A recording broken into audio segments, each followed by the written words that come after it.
استيقظ هذا الشاب من غيبوبة دامت 12 سنة، وما قاله صدم الملايين. انظر ماذا قال: ولكن إذا كنت مسلماً ادعمنا بإعجاب لنعرف عدد المسلمين في هذا الفيديو، ولا تنسى أن تصلي على النبي في كومنت.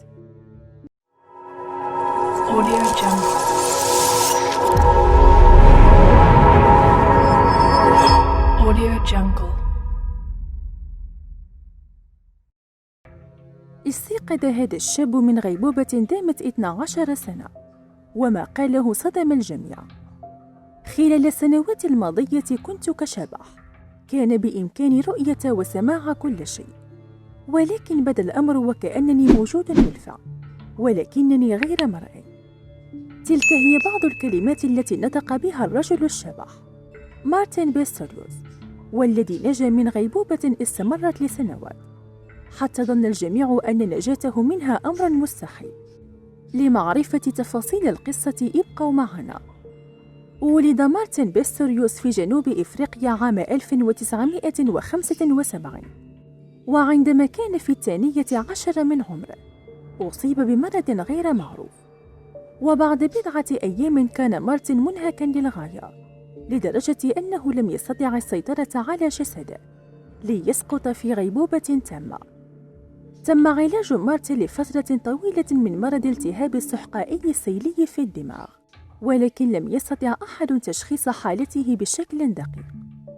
وأخبر الأطباء والديه بأن مارتن حتى وإن عاد إليه وعيه فسيكون متأخرا ذهنيا، وأنه يجب عليهم اصطحابه إلى المنزل إلى حين أجله. ولكن مارتن قد بقي على قيد الحياة لمدة أطول مما توقعها الأطباء، وعلى مدار عقد كامل من الزمن كان غارقا في غيبوبته في منزل والديه. وطوال تلك الفترة كانت الأسرة تعتقد أنه فقد الاتصال مع كل من حوله، ولكن مارتن قد استعاد وعيه بالكامل فيما بعد، وأكد أنه لم يستسلم حيث كان في غيبوبة افتراضية، ولكن الأطباء لم يستطيعوا تشخيص مرضه. وقال مارتن أيضا أنه قد تم تجربة كل الطرق العلاجية الممكنة، ولكن لم يكن لها تأثير.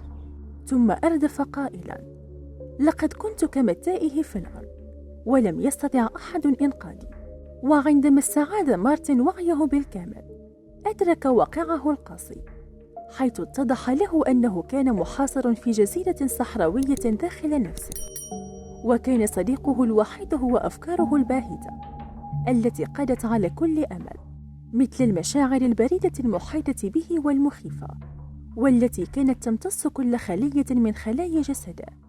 يقول مارتن أنه كان قد أصبح كالشبح، مدرك لكل ما يحدث حوله دون أن يستطيع المشاركة فيه. وأكد أنه قد سمع والدته في إحدى المرات بعد أن أصابها اليأس وهي تقول: من الأفضل أن تموت يا مارتن.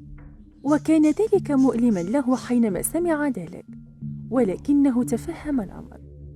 أما الأم فقد اعتقدت أنها قالت ذلك لكونها أما غير صالحة. الوحيد الذي كان يؤمن بحتمية شفاء مارتن هو والده. ويقول مارتن: كان أبي يأتي كل يومين لتنظيفي ويدلك قدمي، وكان أبي ضخما كالدب ولديه لحية بيضاء، ولكن يديه كانتا ناعمتين جدا. كنت أصرخ في داخلي وأقول له: يا أبي أنا هنا، ولكنه لم يتمكن من سماعي، ولم يكن بإمكاني تحريك أي عضلة من عضلات جسدي عدا حركة صغيرة جدا كنت أتمكن من عملها باستخدام مرفقي، لدرجة أنني كنت متأكدا أن أبي لن يلاحظ ذلك.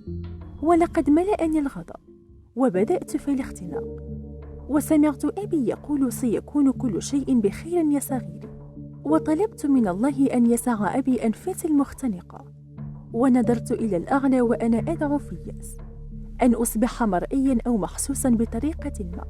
وكنت أحاول استخدام عقلي باستمرار في محاولة لحل تلك المشكلة.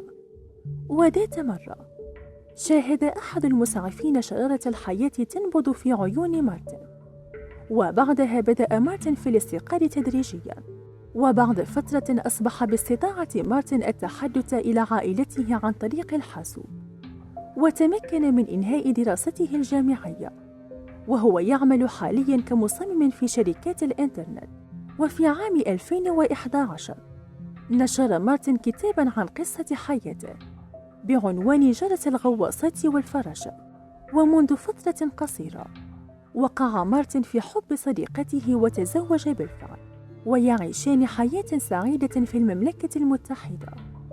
يقول مارتن أنه سعيد بمعرفة من يكون، ويقول أيضاً أن الحياة تتغير بسرعة كبيرة، ولكن المهم حقاً أن تقدر ما هو موجود بين يديك. تلك القصة المؤثرة يمكن اعتبارها مثالاً حياً للعزيمة والإرادة، وفي نفس الوقت تثير لغزاً كبيراً فيما يتعلق بما يشعر به الشخص الغارق في غيبوبته. وهنا يطرح السؤال نفسه: هل يستطيع الشخص في غيبوبة بالشعور بما حوله بالفعل؟ ننتظر آراءكم في التعليقات. والآن نهدي لكم هذا الدعاء الجميل للرزق. إذا كنت تعاني من الفقر والدين، فردد معي هذا الدعاء لعل الله يتقبله منا. اللهم إني أعوذ بك من الهم والحزن، وأعوذ بك من العجز والكسل، وأعوذ بك من الجبن والبخل، وأعوذ بك من غلبة الدين وقهر الرجال. اللهم إني أعوذ بك من العجز والكسل والهم، ومن فتنة القبر وعذاب القبر، ومن فتنة النار ومن عذاب النار، ومن شر فتنة الغنى، وأعوذ بك من فتنة المسيح الدجال. اللهم اغسل عني خطاياي بماء الثلج والبرد، ونقي قلبي من الخطايا كما نقيت الثوب الأبيض من الدنس، وأبعد بيني وبين خطاياي كما بعدت بين المشرق والمغرب. اللهم اكفني بحلالك عن حرامك، واغنني بفضلك عمن سواك. اللهم مالك الملك تهدي الملك من تشاء، وتنزع الملك ممن تشاء، وتعز من تشاء وتذل من تشاء، بيدك الخير، إنك على كل شيء قدير. رحمن الدنيا والآخرة ورحيمهما، تعطيهما من تشاء وتمنع منهما من تشاء. ارحمني رحمة تغنيني بها عن رحمة من سواك.